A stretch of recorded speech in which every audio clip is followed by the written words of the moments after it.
Vale, pues muy buenos días, Egunon. Good morning, everyone. Thanks for being here with us.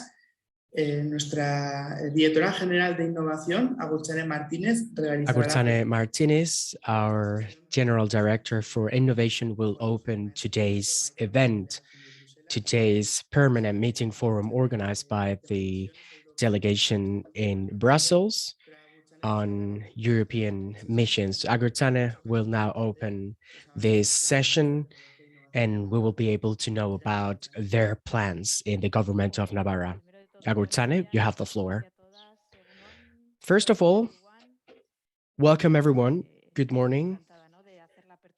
I'm pleased to open this European Mission Forum, Horizon Europe and Beyond. This is organized from the General Directorate for External Action to help companies and citizens to know about initiatives in Europe. The European Commission sets the way for where we need to head on technology and innovation. And it is a pleasure to have such honored guests from the European Commission. They will explore the different possibilities we have in Navarra with the different missions. So thank you very much for your time and effort. Europe is the reference to look at. That is clear here at Navarra. It is not enough to look at our neighboring regions. That should not be our focus anymore. We need to evolve. We need to create more relevant knowledge on an European scale. And this is very much reflected in our technology and innovation plan 21-25. It will be passed by the Parliament, hopefully before the end of this month.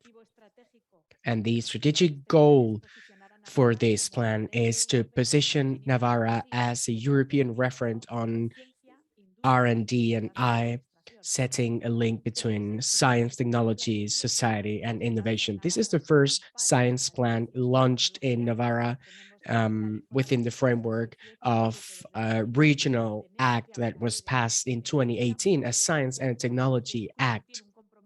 This act has a budgetary commitment that is very ambitious, and therefore it represents a step forward with regards to previous acts. This has been done under the relevant framework, and its first and main feature, I would say, that is involvement, that is engagement, participation. It goes without saying that the government has participated in drafting this plan together with the different departments, but also we've engaged stakeholders from the Navarra innovation ecosystem, stakeholders from companies. And the second main feature, I would say, is governance. For us, it was important to have a living plan, a plan that could be rethought, redirected to achieve the set goals.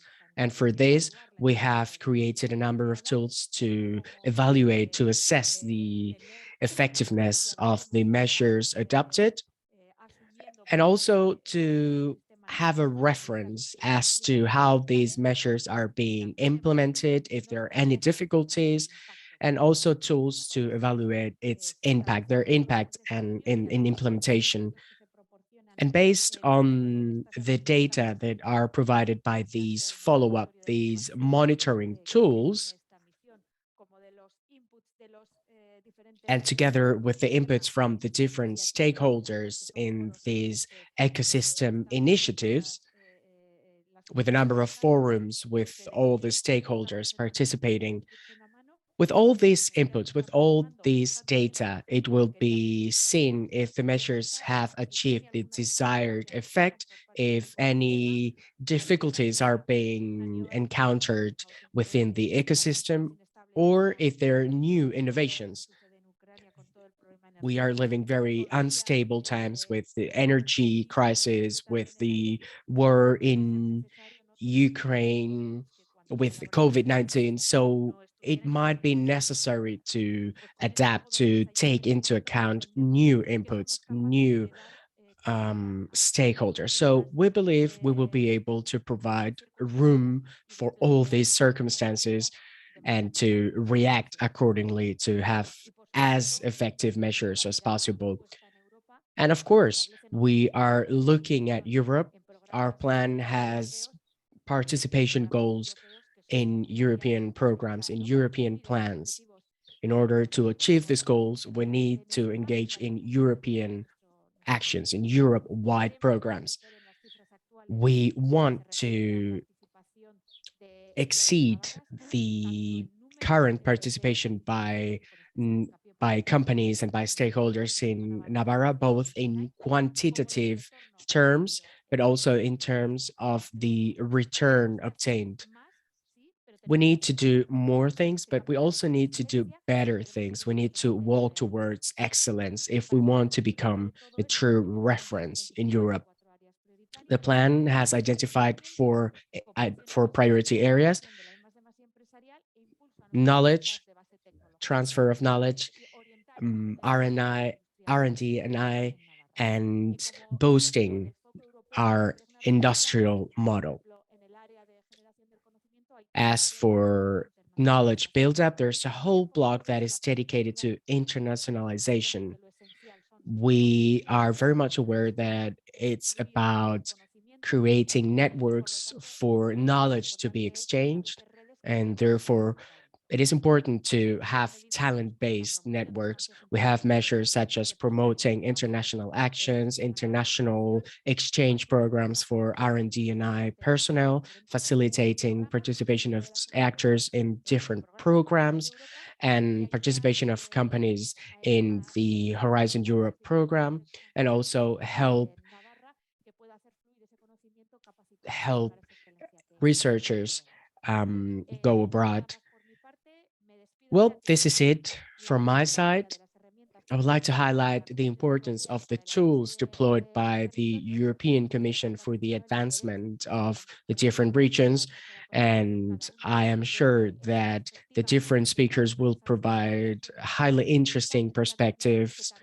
I think these missions are also an input for our science and technology plan, and I hope it will be passed by the regional parliament by the end of the month. Thank you very much. Es que ricasco. Muchas gracias.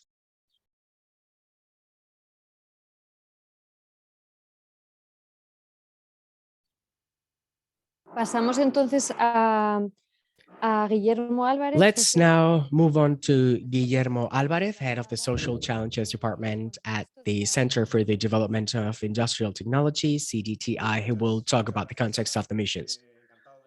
Thank you very much, Ana. It is a pleasure to be here with you. I would like to thank the government of Navarra for the invitation to participate today.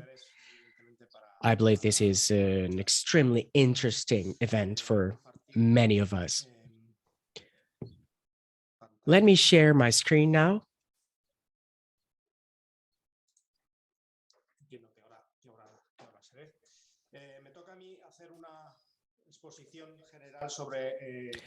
I will provide a general overview on the context of the missions, of the European missions. And I will also talk about how that environment goes beyond the Horizon Europe. Since the creation of the missions, it was stated that they should not be limited to purely research, development, and innovation, but this should indeed be their starting point. However, we are still taking the first steps in the development of the missions, and therefore most of their activities, most of the missions are using Horizon Europe as their starting point. First, we need to define what a mission is, and it's not an easy task. As a matter of fact, there are a number of definitions, but they have some common elements which are stated on screen. They must be clear, they must have ambitious and realistic goals, a clear direction, they must be inspiring, inspirational, and they must pose a challenge to society as a whole, and they must have a clear impact on society. They cannot be something that is looking away from the needs and the challenges of the European society. As for its development, there are three main stages. A build-up 21 to 23, and I think this is very optimistic because, as we will see in a bit, this goes way back before 2021.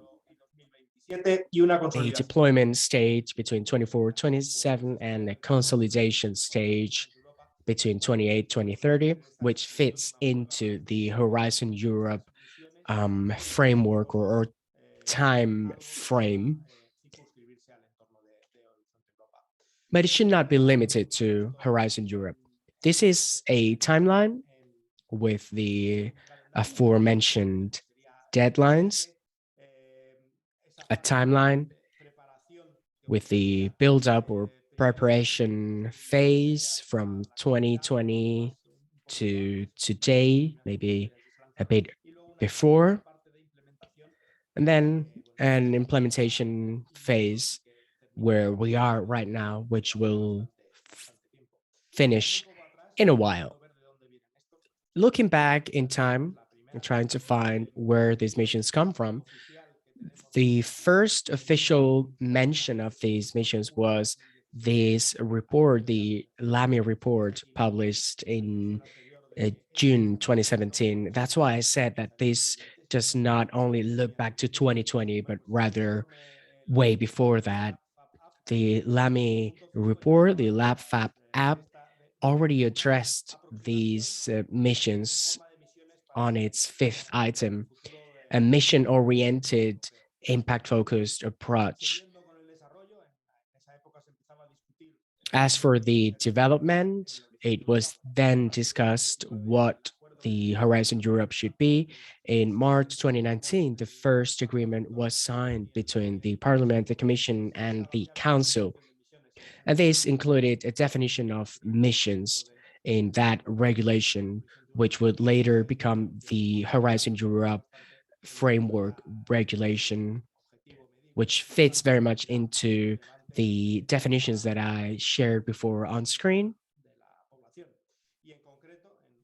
And more specifically, once this mission was passed, once this regulation was passed, a number of features, of common features were set within Horizon Europe. They would be subject to Pillar 2 with a maximum of 10% budget of the annual Pillar 2 budgetary provisions, and a review before 2023.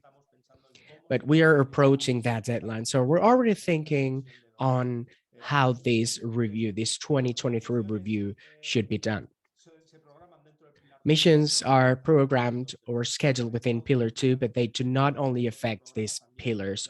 The entire program is somehow involved in developing these missions. As you see, the missions are quite tricky. They are not focused. You cannot spot them in one single pillar as we're used with the research and development programs. Going on in time, July 2019, the scope, the fields of the missions were set, and a number of areas were defined together with the board, the expert group that would lead the curation and the development of the missions. The board would be subsequently renewed, the members would be renewed, and they would have to follow up to monitor the different activities implemented. 5 people were appointed, as you can see on screen, the 5 chairpersons of each of the expert groups. I'm sharing their names because I want to give you an idea that they are not exclusively researchers or scientists. We've had very different profiles, science disseminators. We've also had researchers, of course, but also politicians. So we aim to reach out to the whole society. In September 2021, the Commission published the different missions in the 5 areas that have been defined: adaptation to climate change, restore our ocean and waters by 2030, climate neutral smart cities, cancer, and soil deal for Europe. So these were the 5 missions with their definitions, a sort of an explanation of what the aim for each of the missions is. And the different experts today will delve into each of them in more detail. And then we reached the implementation stage, which started in June 2021. This is very much linked to the Europe, Horizon Europe. The first work programs were set in 2021 with an area devoted to the missions. In 2021, in September, a number of preparatory actions were set, still to be defined in more depth. And also in September that year, an action plan was approved, was passed, a whole implementation plan for each of the missions. That means the way to follow, the roadmap is already clear to achieve successful missions. In these implementation plans, you can find the timelines, the goals, governance, budgets, synergies with other instruments, follow-up and assessment, and how the results will be communicated, how the deliverables will be disseminated to society, to the public. Later on, the work program was updated in 2021, and in April this year, the program was published, and a number of info days have already been held to disseminate as to what these calls for Horizon Europe are, aiming at R&D and I projects, of course, and the Commission and CDTI have held these info days. As a matter of fact, we held ours yesterday to disseminate the funding opportunities for R&D and I projects. I can also tell you that the 23-24 work program is being discussed at the moment. It will be published. It's expected to be published around November, December 2022, with the different opportunities, the different funding options for R&D and I projects within the Horizon Europe, linked to the missions in the next 2 years, as is the usual process. To finish, I would like to provide a clear idea of what missions are. The missions are not a Horizon Europe exclusive initiative. They are part of it, but they aim to have a much wider scope than purely R&D and I. And to achieve that, we will need to include other funds, other activities, other priorities. We will need engagement from other stakeholders. Right now, we're still at a preliminary phase.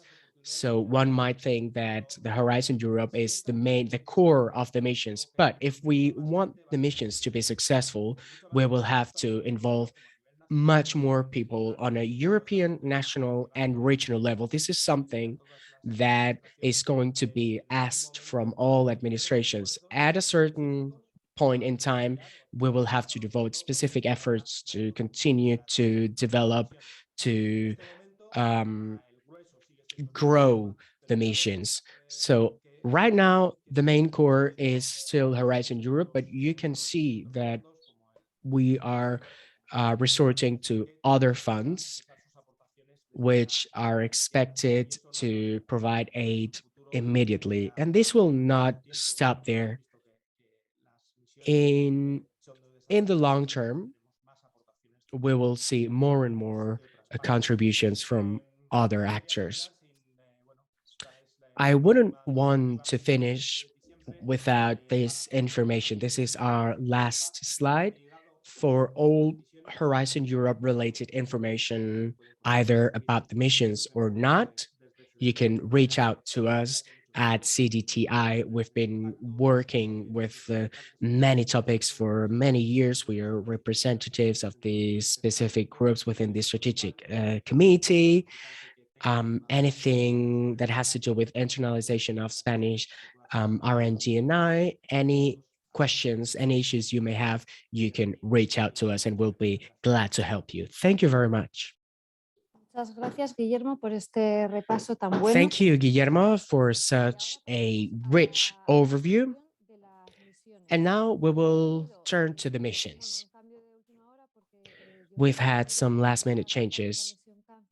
Joanna Drake, who was going to tell us about the cancer mission, has not been able to attend. So we have representatives from the rest of the missions, each of which will talk about their mission and funding opportunities. We will start with adaptation to climate change with Johannes Klumpers, who is a senior expert from DG Klima, and he's also head of secretariat for climate adaptation mission. Johannes, you have the floor. Welcome. Good morning to all. I am sorry that my Spanish is simply really not good enough to give this talk in Spanish, so you were obliged to make all these kind of translations, which worked, by the way, very well. And I could understand Guillermo very well. And thanks a lot, Guillermo, for these introductions, because that indeed helps a lot. And I can refer to at some points to what you were just saying. Now, I am intending to share the screen, so I get that warning on Zoom now that if I do that, then others' screen sharings will stop. So I hope that's okay. And I will click on yes, so that I can share my screen. Yes, this is okay. Mm-hmm. Good.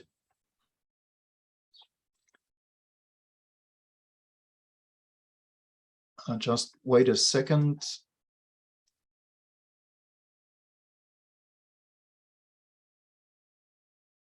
Is that visible to everyone? It's perfect. Very good. Thank you very much. So I will talk you through the adaptation to climate change mission, which I understand is a important mission in Spain, has had a lot of attention in Spain. I have been myself at a meeting a couple of weeks or months back in Spain, where the Spanish Mirror Group to this that is run or managed by the CDTI was welcoming me, and I had a discussion with them, and I could see myself that it is a very important topic in Spain.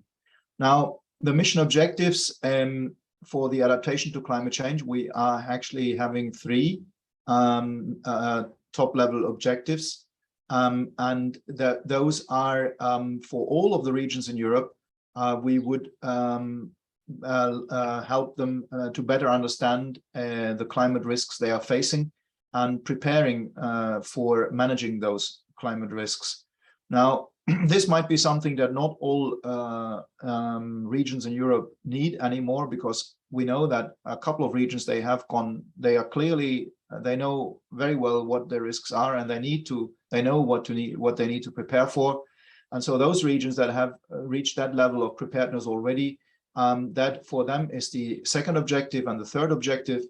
And the second is contributing through the mission to actually accelerating the transition to a resilient future. And that would be, we intend to do that by helping at least 150 regions and municipalities in designing a vision and also roadmaps to climate resilience. Those roadmaps can be about everything that is required in a certain region to actually transform into a much more resilient region.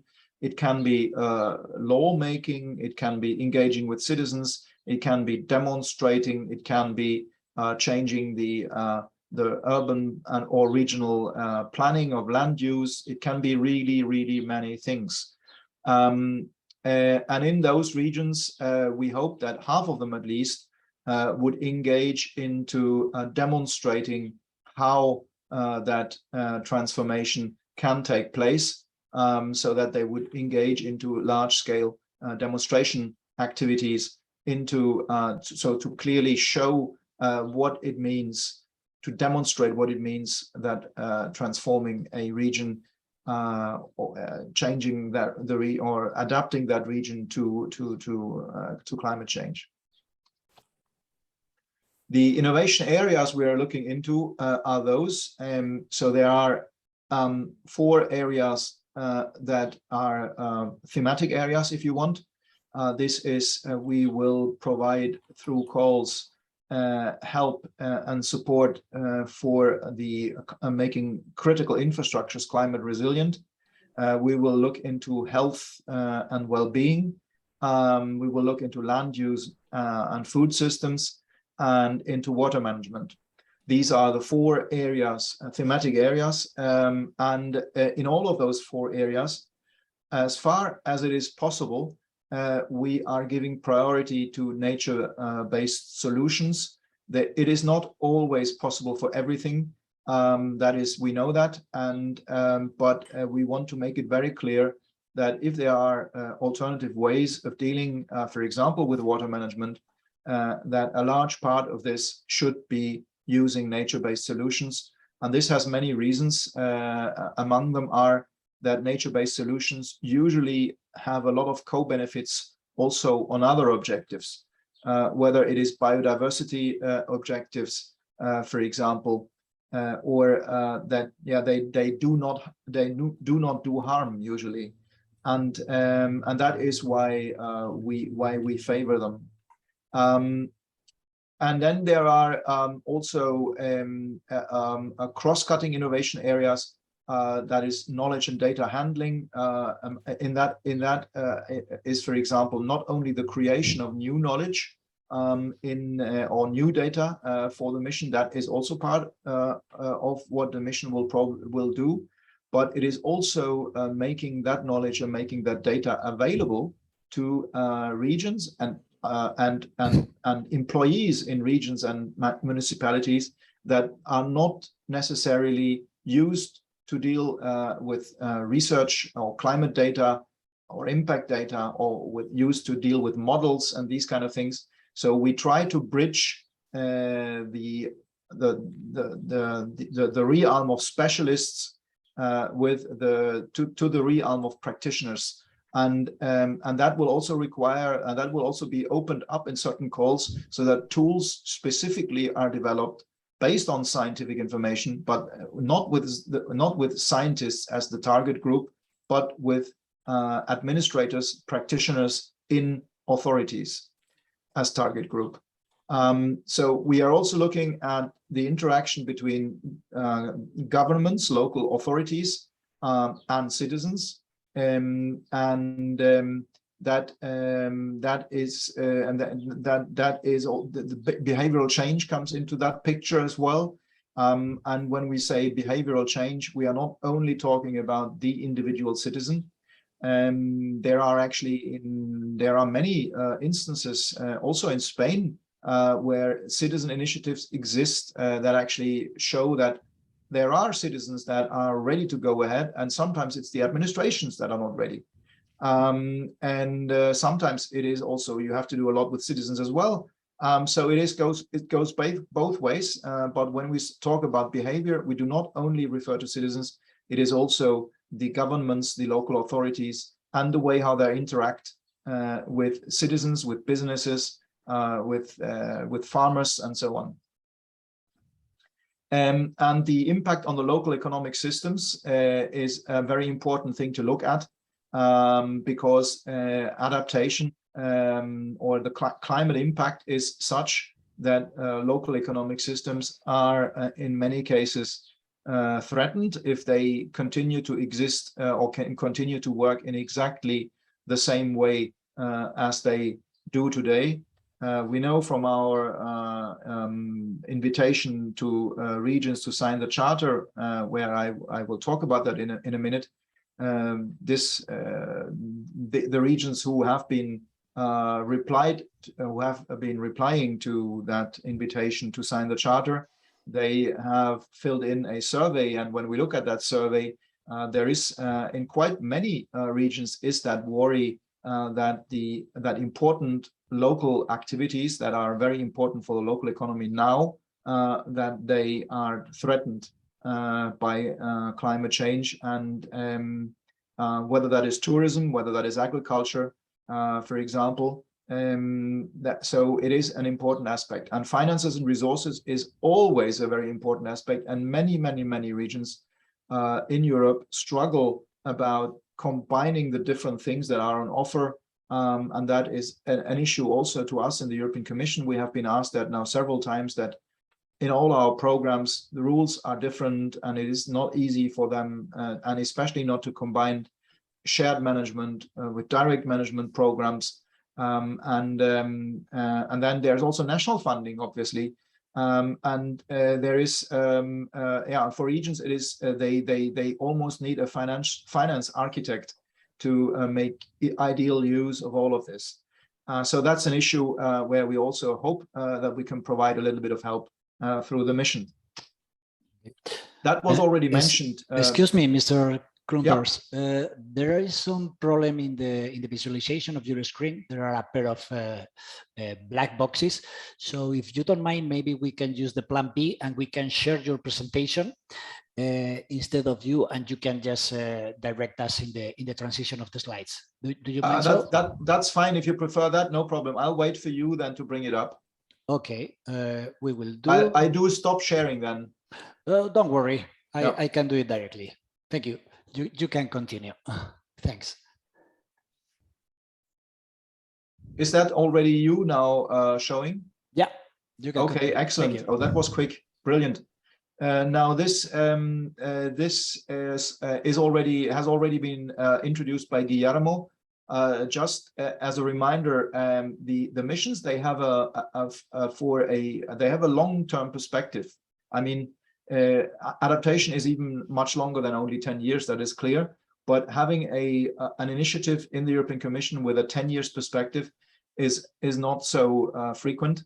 And why it is a 10 years perspective is that you have to think of that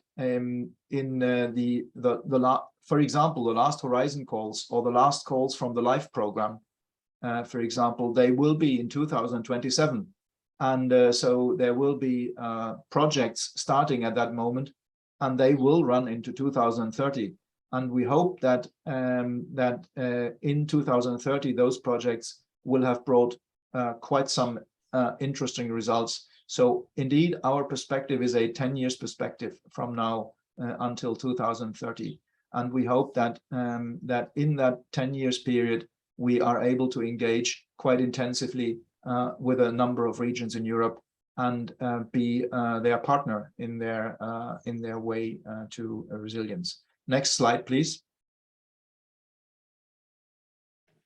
So our mission is focusing on regions. And when I say regions, it is not necessarily the classical understanding of regions, because it varies really too much between member states where the main responsibility lies for adaptation.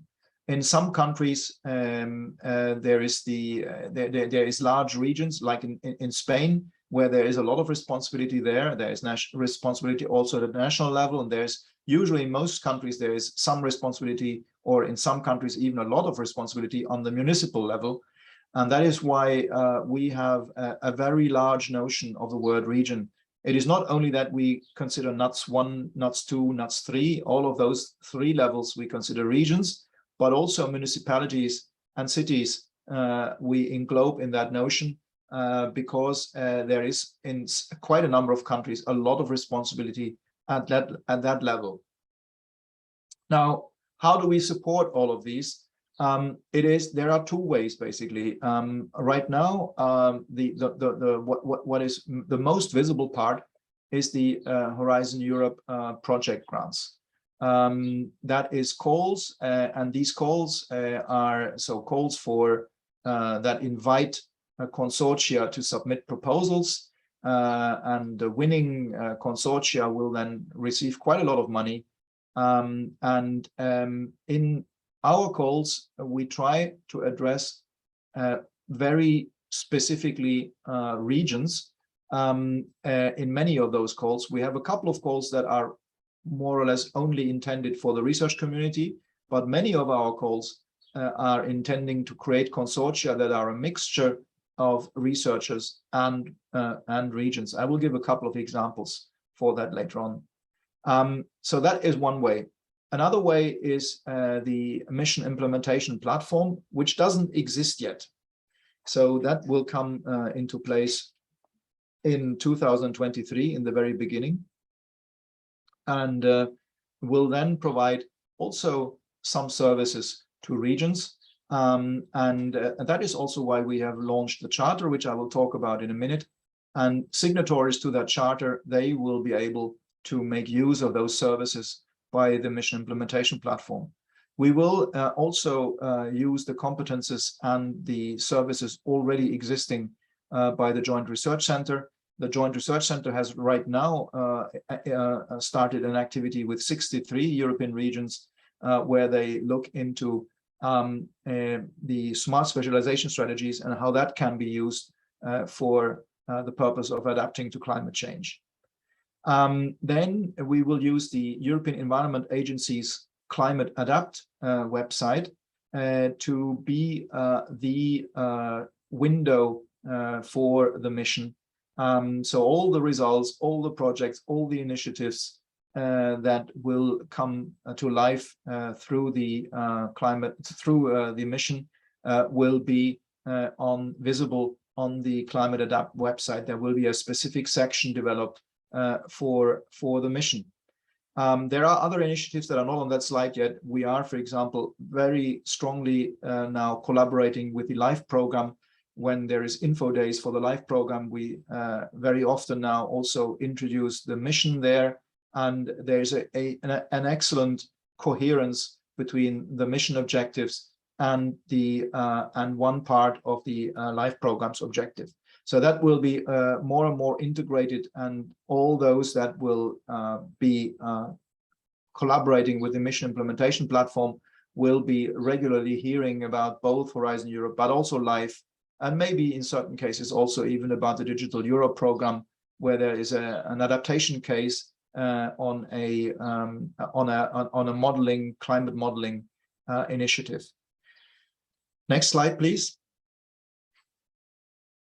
This is an example of that shows the 21 work program, and now the 21 Horizon Europe work program for our climate adaptation mission.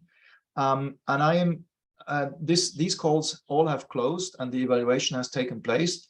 But as I'm talking here to Navarra, so to a region, I would like to make you aware of those 2 first calls here. The development of climate change risk assessments in European regions, and then the supporting the regions in developing pathways towards climate resilience. Now, for those 2 calls, they are a call that has a feature which is called cascading.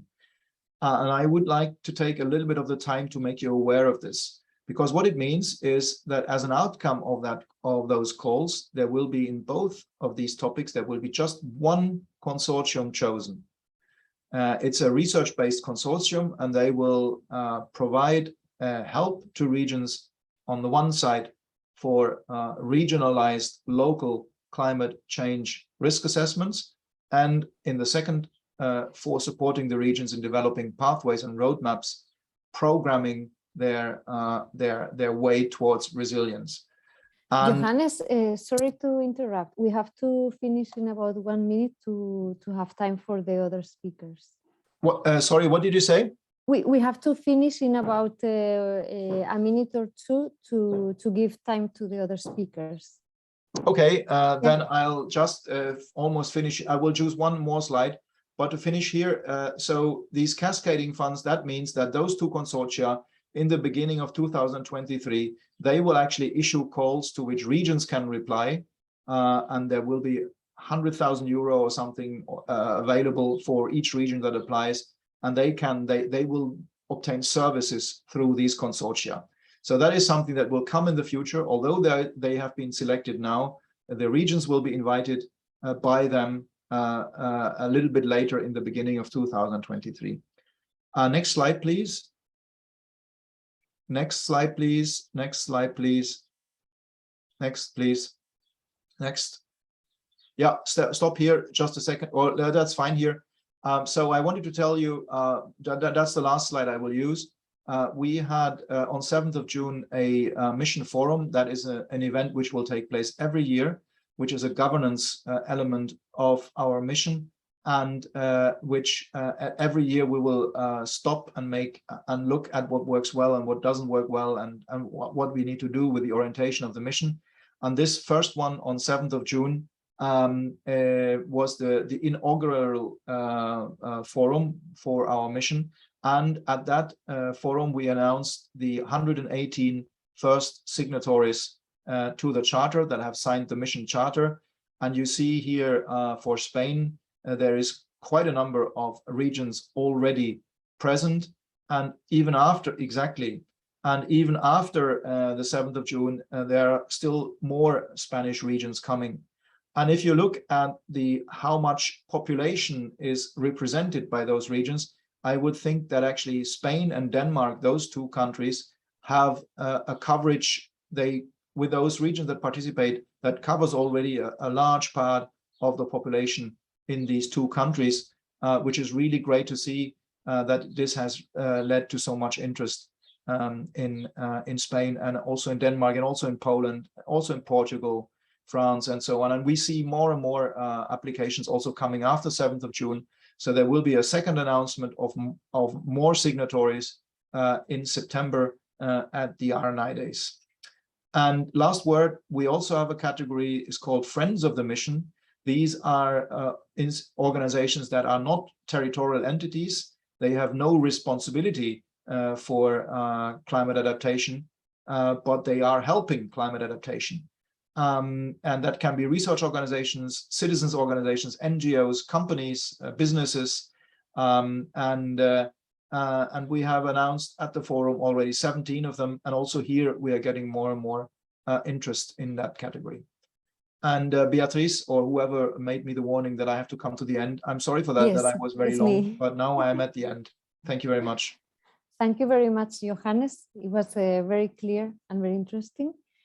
Y ahora pasamos a nuestra segunda And now we will hand the floor to our second speaker, Carmen Vela. She is a member of the board of the Soil Deer for Europe mission. Good morning, everyone. Thank you very much for the opportunity to be here to talk about the mission. I'm already a member of the board. The new board will be appointed very soon, but without the shadow of a doubt, I am a huge fan of the missions. So being able to talk about our mission and to listen to the other speakers is a great experience for me. And you've chosen the perfect day, the 17th of June, World Day against desertification and droughts. It's a perfect day for me to talk about soil and desertification. If we can move to the next slide, please. Thank you. I have not copied my presentation from Johannes. I didn't have the time. I've met Johannes very often in Brussels throughout different professional stages, but I did not copy his presentation. I swear it. This is just a slide showing the coherence, if only visual, among other bits in the missions. I will be brief because with Guillermo's and Johannes' presentation, this has been already dealt with, but just to provide the framework of this mission, it was Pillar 2. We were talking about 10% of the budget, and we all wished that Pillar 2 had a great budget. It's not bad. We will not complain. This has already been mentioned. A mission is something different, and I would like to highlight this again. A mission is a research project, but it goes beyond that. It's a project with a very clear goal, which is to serve society, to serve citizens, and not only work for citizens, but also with them. That's why we need inspirational goals, measurable goals, and goals with an impact. We need the citizenship to feel that researchers are fully committed to work with and for them. Next slide, please. With this criterion in mind, I was able to work firsthand in the definition of the 5 missions with some colleagues. And I was also lucky enough to be part of the first board, which has been a little bit extended in time for things you may imagine. The pandemic has affected us. We have not been able to meet in person as we would have liked to, but our work has been very fruitful and excellent. Only we have been unable to visit many of the places, many of the sites, and we haven't been able to meet in person as often. But I think the work has been great.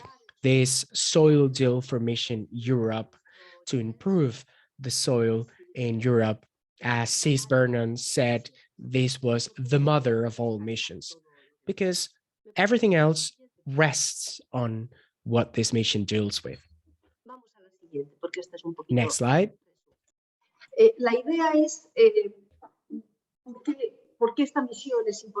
Why is this mission important? There are numerous reasons, but we need to know that many things, if not everything on Earth, depends on soil quality, which is the basis for nutritious and safe food. It's the ecosystem support. It provides support for biodiversity, water, even farming and the use of land. All of it depends on the quality and the health of soil. It's also important because it's part of the Green Deal Europe has committed with, and we better all commit with it, because if not, this heat wave we are seeing today will be staying for much longer. Soil is a scarce, non-renewable resource, and we don't have a B plan. It takes hundreds of years to generate 1 centimeter of high quality soil, which can be destroyed in a few minutes or years. And on top of this, between 60 and 70% of all soils in Europe are unhealthy. So the outlook is not very bright. We could be able to mitigate this, but we need to start working on it right now.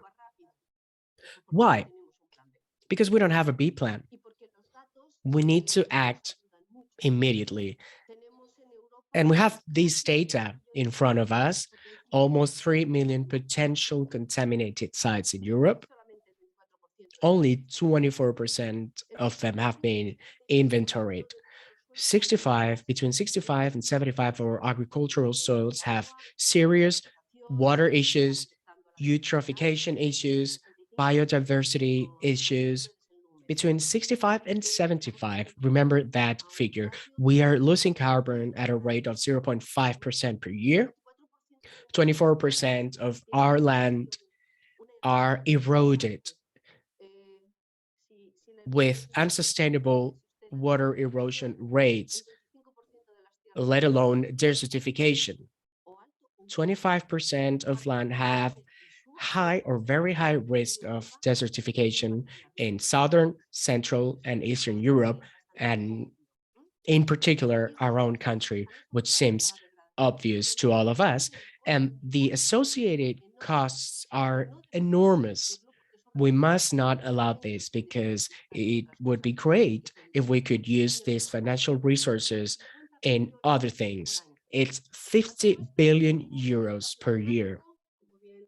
All of this is coupled with the fact that, as has been mentioned, climate change accelerates soil degradation. Next slide, please. With this backdrop, against this backdrop, at the mission, we tried to come up with things to do to add value. And the added value of this mission must be a novel approach to R&I. We cannot do things as we have been doing them till now. We need to harmonize Horizon Europe, but also other instruments that are developed at a national level. And we need to mobilize all actors. It's not enough for researchers to do great work in the laboratory. We need to involve farmers. We need to involve urban planners, land planners, forest managers. We need citizens in urban and rural areas. We need everyone. As a result, we needed to provide a new framework to protect the soil, but also restore it. We must solve today's problems.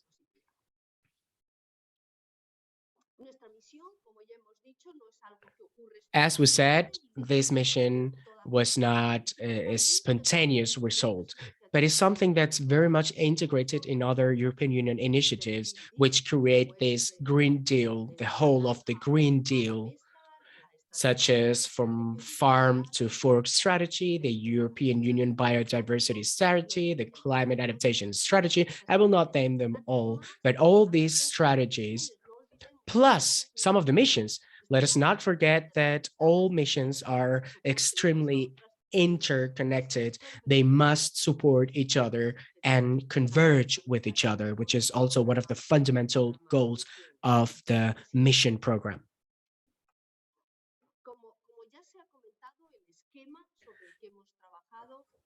Mention has been made of the timeline. We started working in September 2019. We were somewhat naive. Little did we know what was about to come.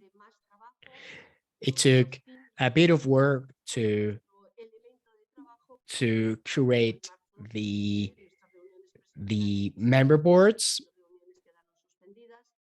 With the pandemic, all of our in-person activities were canceled, but I think great work was done. As Guillermo said, we were not only scientists, we were a group of various stakeholders unified by huge enthusiasm to work on this, and great respect for soil, and really aware of the fact that action needed to be taken now. In September 2020, the recommendation was published and submitted to the Commission. And the Commission somehow embraced this document. And then the Commission services prepared the implementation plan. First part was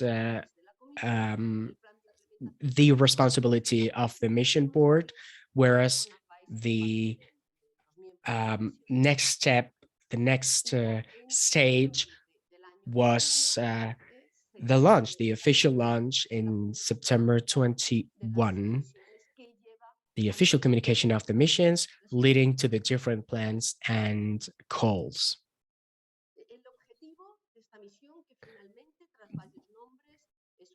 After thinking about different options, we came up with this name, Soldier for Europe, concrete solutions for our greatest challenges. The challenges are enormous, and this must not discourage us, but rather encourage us to participate more and to become relevant actors in solving these problems. With this objective in mind, and with such great challenges, we came up with 8 goals: reduce desertification, conserve the soil organic carbon stock, stop soil sealing, and increase and promote reuse of urban soils. We should construct on land that had already been built in the past, not sealing more land, reduce soil pollution, and enhance restoration. We must stop soil pollution, and we need to prevent erosion. We need to adapt our territories to plants, to autochthonous systems which are able to prevent water floods. We should be able to improve soil biodiversity. And now, something that I would like to highlight, a topic that we discussed very much and that had full and unanimous agreement throughout the board and the commission, was not move our crops to third parties. This would be a huge mistake. That means we should reduce the European Union footprint and not move it, not displace it to other soils, to other countries. We must take responsibility and be owners of our own soils. And we should be able to do all of this together with and for society, with a great deal of citizenship engagement. Our goal are 100 living labs, which is bring investigation, bring research to the field and involve as many stakeholders as possible, not only researchers, but also farmers, rural citizens, farmers associations, all of them together to come up with solutions on the field and not just in paper. And another goal are the lighthouses, specific sites to develop a good practice example or a demonstration. Vamos terminando en un minutito. Carmen, 1 minute left. Thank you. How are we going to implement the missions? With the above mentioned goals, the living labs and the lighthouses, very specific examples on the field to bring research into reality with a number of programs to monitor the evolution, the improvement of our soils. I'm somewhat optimistic, but I want to think that we will be able to improve our soil. And here we have the scaling up. Guillermo mentioned this earlier. There's a stage of definition, development, and consolidation. This is the timeline until 2027 with specific goals and measurable goals. Have we achieved this? Have we not achieved that? Then creating those living labs and lighthouses, which are later on able to work hand in hand, compare their data, and come up with solutions that can be extrapolated to other territories. Communication is paramount. We have focused a lot on dissemination, on engagement. We have reached out across the board because this is a goal that must be shared, because otherwise it would not be achieved. It's just not an option. We will not reach this objective if we're not able to work together. Here are some references, some links, especially the last paragraph in green, which is the latest communication from the Commission. It explains the concept very well, where we're at, and it also presents the goals. And I think our colleagues from CDTI are very much aware that they have a huge knowledge on how to go about with all of this. With this finishes my presentation. Thank you very much for your time. Thank you. Pasamos a la siguiente oradora, que es Antidia Citores. Moving on to the next speaker, Antidia Citores, who is a board member of the Ocean and Waters Mission. Hello, I will also be presenting as the spokesperson of Surfsider. So you are aware that there have not only been researchers in the mission, but also NGOs and citizenship organizations to build up these missions. First and foremost, I would like to thank you for the invitation. The first thing that we need to do as a mission is to facilitate ownership.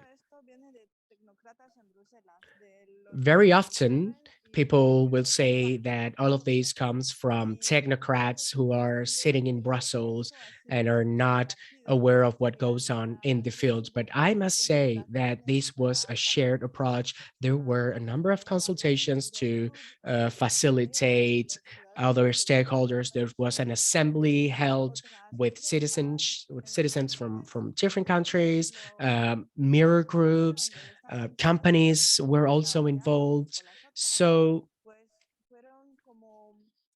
the preparation of the missions engaged different stakeholders. We wanted to have feedback from participations from the countries because we wanted to take their experiences into account, but we also wanted to know if we were doing the right thing and if we were being realistic. So this was just to provide you a wider context on how the missions were created.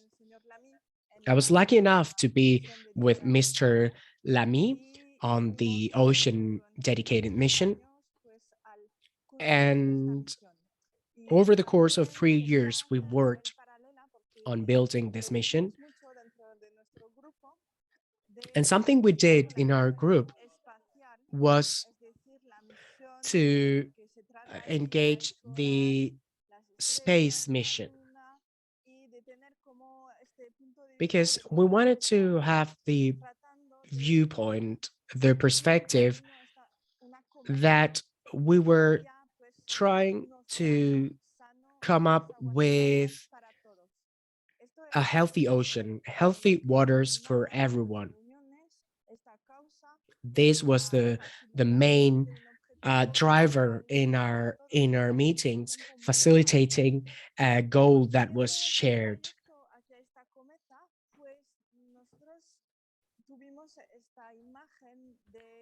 So we wanted to build a comet or a kite, and we chose the starfish as our symbol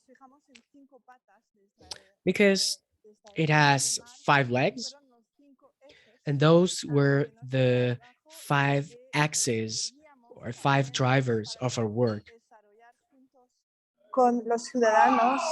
And we wanted to work with the citizens in the future. This year is the youth year, the year of youth, and we wanted to be in contact with the youth. So in our mission, we will be contacting different citizenship, but also youth groups across Europe. At the same time, we were reflecting upon the 5 drivers.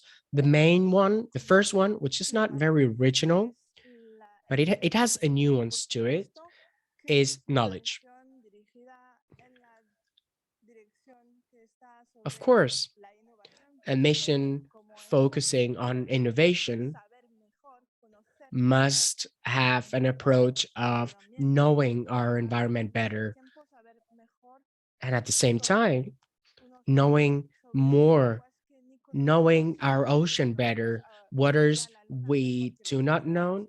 I mean, we know the moon better than our own ocean. So this was the first driver, knowledge. However, with our experts, we came to the conclusion that oceans are far away, they are distant, but there's also an emotional gap in the heart of the European citizens.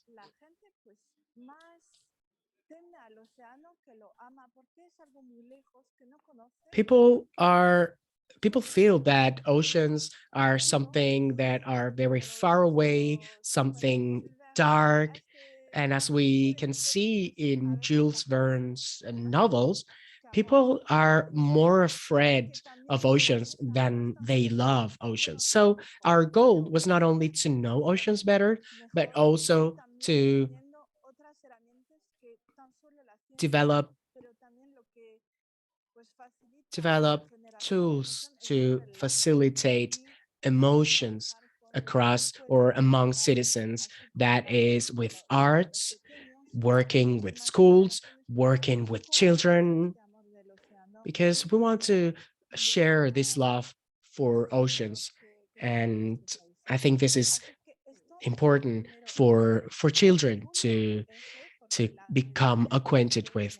This was the first axis, the first driver. The second one is water restoration or regeneration, be it river water, ocean water, and facilitate solutions, facilitate a comprehensive renovation or restoration of oceans by 2050. With this, we want to achieve a healthy ocean and implementing the already existing rules, but also providing means, other means for it, because sometimes we have the rules, but we don't have the means.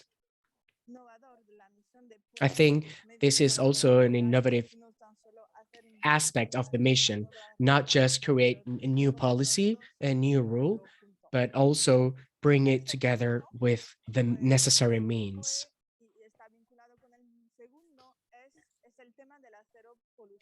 The third axis, the third driver was zero pollution, to prevent pollution as much as possible. We know that Europe is focusing on reducing, on facilitating the reduction of plastics and chemicals in oceans and rivers, because they form a common circle. But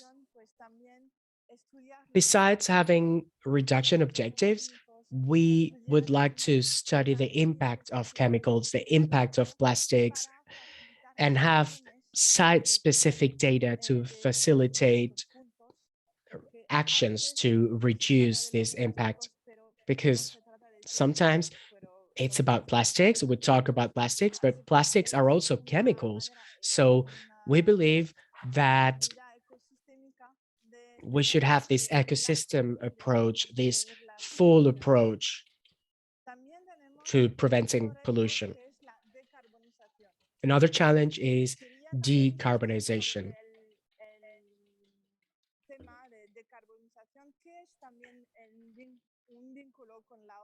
Decarbonization is very much linked with the climate mission.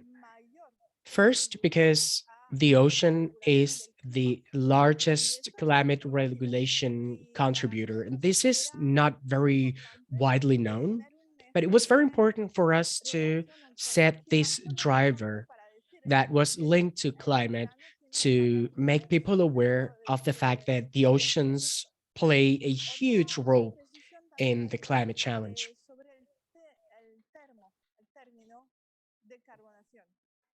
I would also like to um, clarify on the term decarbonization. We're not trying to only facilitate the reduction of carbons or greenhouse gases, but we were also aiming to decarbonize the economy. There are more and more activities in maritime environments, such as maritime transportation, offshore facilities. So we would like to facilitate solutions to reduce their impact. And last but not least,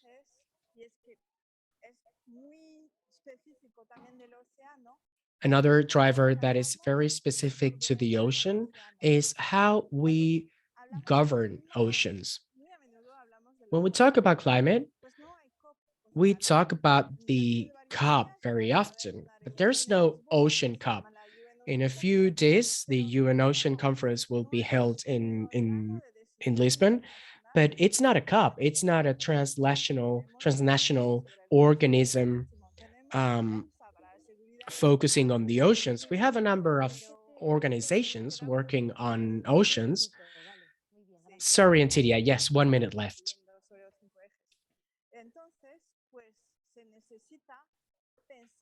So we need to rethink oceans governance.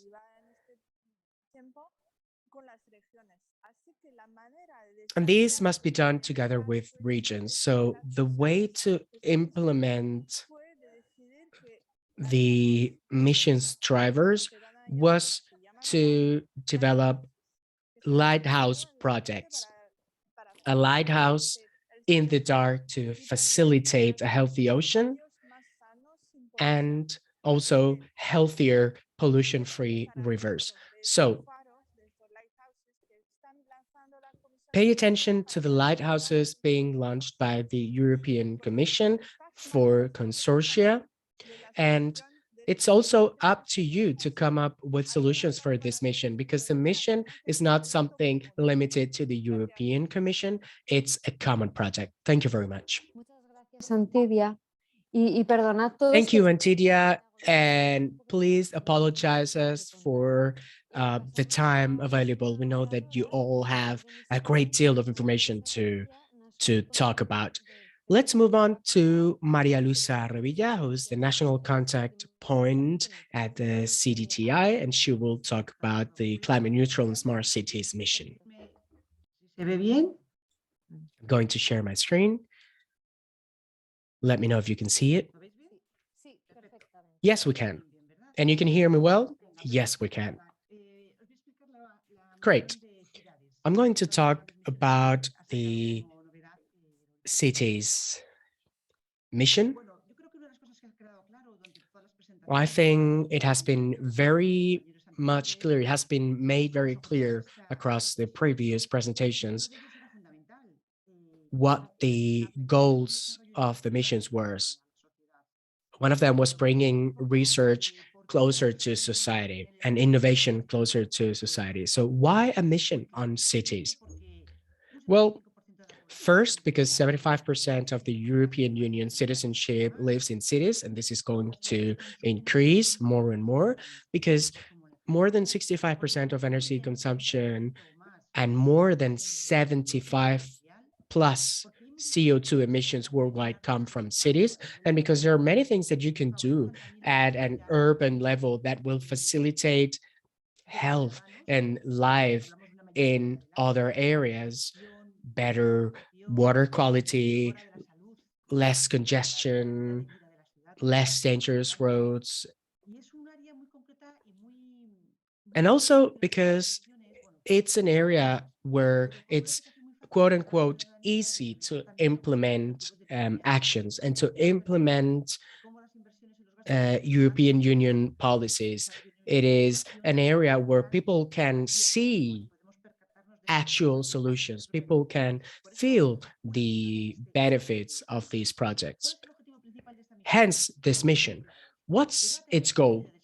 First, have climate neutral, smart European cities by 2030 for society, and also to create innovation and experimentation hubs so all European cities can become climate neutral by 2040, 2050. One of the main milestones was the official launch of the mission in September by the European Commission. The implementation plan was published as the roadmap created by the Commission together with other stakeholders, together with the mission board as well, setting the goals for 2030. So it's a binding, it's a must read if we want to know what the next steps will be until 2030 to achieve the goals and to have a successful mission. At the end of last year, the Commission launched a call for expression of interest for those cities that were already firmly committed and ready to become a part of the mission. As I said, this was launched in November last year, and in April this year, the final decision was made. 100 cities were selected, cities that are committed to become climate neutral by 2030. They already have a roadmap, a structured roadmap. As I said, 100 cities were selected among 27 member states, plus 12 cities in associate countries. In Spain, we have the cities stated on screen, 7 cities, which are part of this Horizon Europe mission. This is a map with all the cities across Europe. And it was very clear for the Commission to have as wide coverage as possible. Here are the main elements of the mission. I'm going to talk about 3 of them: climate city contracts, mission platform, and activities. As for climate city contract, this is a backbone of the mission. This contract is an agreement with the citizenship. It will be signed by mayors of the cities that are part of the mission, and they will pledge and they will commit not only with the Europe, but also with their own society, with their own citizens, and they will pledge to devote all the efforts possible to reach the goals. This contract will be tailor-made based on the needs of each city. That's why they must be co-created together with the citizens, with regional entities, and with all stakeholders, private or public. It's important to note that this poses a visible political commitment to the European Commission, as well as national, regional authorities and citizens. It's important to know that it has a holistic approach, a holistic focus. It's a very cross-cutting mission. And it's a fundamental document that, as I said, will be signed by the mayors of each city, witnessed by the Commission and other public and regional entities. Another fundamental element is the mission platform. This was passed in the last call of the project. The project is called Net Zero Cities. It's a one-stop shop platform to help cities implement their climate action plans and related social innovation action plans, providing the necessary technical, regulatory, financial, socioeconomic expertise and assistance. And the aim is to facilitate the work of the cities in fulfilling the goals. In a first stage, the mission will focus on providing resources to the 100 cities selected, but it is expected to receive more funds by the European Commission to provide services to other cities that were not selected in the first stage, in the first selection phase, or other cities which are also aiming to become climate neutral by, if not by 2030, later down the road. There will be R&I pilots and demonstrators to launch calls for proposals for large-scale pilots in lead cities that will twin with and mentor other cities. There will be tailor-made investment plans and project preparation and final advice. Another important element of the mission is the R&I content provided through these mission-specific work programs. There's a full work program published on the 15th of December 2021 and updated in May this year with a number of topics, including the city's mission. And with these R&I activities, the goal is to develop capacities and showcase possibilities of scale up and replicability in a number of areas. There will be complementarity and synergy between missions, but also with other partnerships and members of the cluster and the Horizon Europe program. We will have around 350 million euros for these activities. On this slide, you can see the current status. Many actions have been closed. One is open. Deadline is the 6th of September. It's an action for designing inclusive, safe, affordable, and sustainable urban mobility. You can access and more information about this topic on the info day that was held yesterday. As you can see, the topics on this work program are innovation actions, are demonstration projects, big projects with some demonstrations. Some are focused on public transportations, positive energy districts. And right now, we're also working on the next work program for 2023,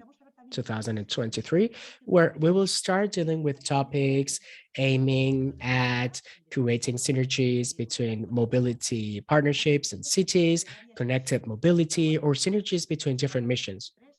There's one topic which will deal with the climate and the cities mission. So progress is being made on these big demonstration projects, innovation actions, not focusing purely on urban mobility and solutions for city resilience, but also looking at developing synergies with other partnerships and with other missions. And this is my last slide. Of course, there's a specific work program for the missions. However, there are other aspects of the Horizon Europe program that are very much related to our mission. For example, Build for People within Cluster 5, or building energy efficiency, and trying to reach energy efficiency beyond buildings. In Cluster 5, in Destination 5 and 6, we have specific partnerships related to transportation and mobility that are zero emission, and also co-funded partnerships. So all of this can be implemented together with cities. And we also have the driving urban transition to face urban challenges dealing with the network, with energy, etc. So I think this will pose opportunities that will also fit in our goal to have climate neutral cities by 2030. And I would also like to let you know that a contribution to the implementation of cities missions is the knowledge and innovation communities of the European Institute of Innovation Technology on climate, inno energy, and urban mobility. I think this would also pose great partnership opportunities. Finally, a number of national networks are being built. Spain, for example, but also Greece, Sweden, France, Austria, and we also have the community of city transformation involving the private sector, the public sector, the academia, and civil organizations, all of them working on the transformation of Spanish cities to become climate neutral. This is the link to this community. You can access it. Of course, Pamplona, the city of Pamplona and the community of Navarra is very actively involved. It also shows previous projects from Horizon Europe with the smart cities lighthouses. And it also engages smaller cities that wish to become climate neutral by 2030, not only large cities. So this is all from my side. Here is more information, a number of national European events or webinars, calls, and advice to submit good proposals. Here you have our Twitter and our website. And for any consultation, for any questions you may have, both my colleague Julio and myself will be pleased to help you whichever way we can, both on the topics, but also on the general concept of the mission. Thank you very much, Marisa. You've all provided a great deal of information. Unfortunately, we do not have any time for questions, so we will answer via email. You can reach to us via email. And now the webinar will be closed by Sergio Pérez, Director General for External Action at the Government of Navarra. Thank you very much, Beatriz. Thank you to all the attendees, to all the speakers.